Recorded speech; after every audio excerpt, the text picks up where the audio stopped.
We know that survival outcomes in small cell lung cancer remain challenging, as both of you have pointed out, particularly for those with extensive stage small cell lung cancer, despite incremental improvements in treatment strategies.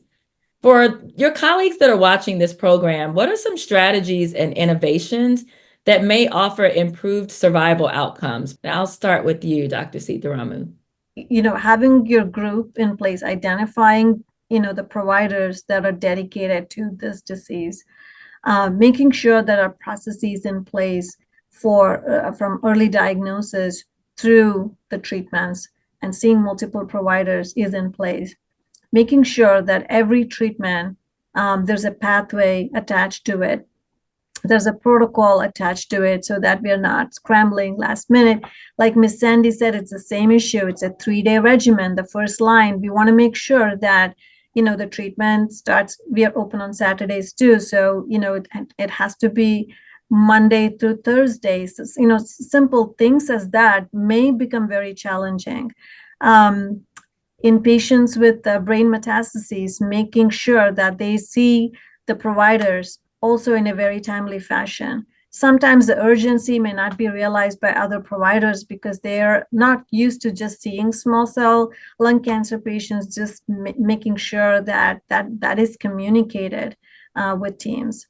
Just streamlining the processes as much as possible, empowering the patients to understand their disease and making sure that they ask the right questions, and be complete participants, partners in the care, are some of the strategies I think that I can think of.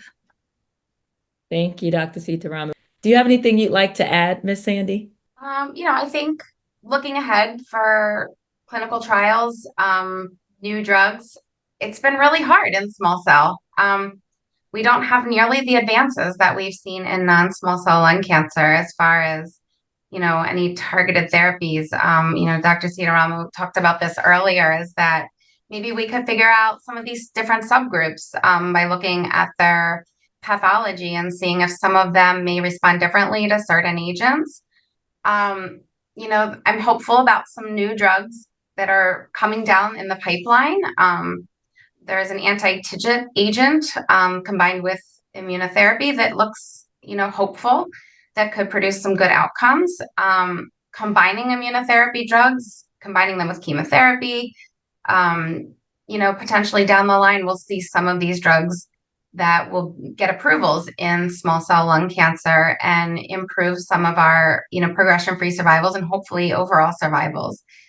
So just continuing to, enroll patients on studies, have studies designed to fit this patient population, which we've significantly lacked in the past 30 years in small cell lung cancer. Thank you, Ms. Sandy. And you brought up the clinical trials. And so on that same topic, Dr. Seetharamu, do you have anything to add with regard to really improving access to clinical trials for patients with small cell lung cancer? I think, bringing clinical trials to the communities is perhaps the biggest way to do it. Patients with small cell, many can travel, but there are many that cannot. So it's important to understand that. Making it easier for patients to know what trials are available. Right now, the options that we have, the websites that we have, it's hard even for a provider to kind of navigate through it, making it easier. Advocacy groups, ensuring that patients are tied to advocacy groups because they get a lot of information from these groups. It's important. And I encourage patients to join these groups because it empowers them and kind of unifies their voice. There are clinical trials that are looking at doing labs at home or in their local local centers, so they don't have to travel all the way to the main center to get the labs done. That can be a huge help for patients.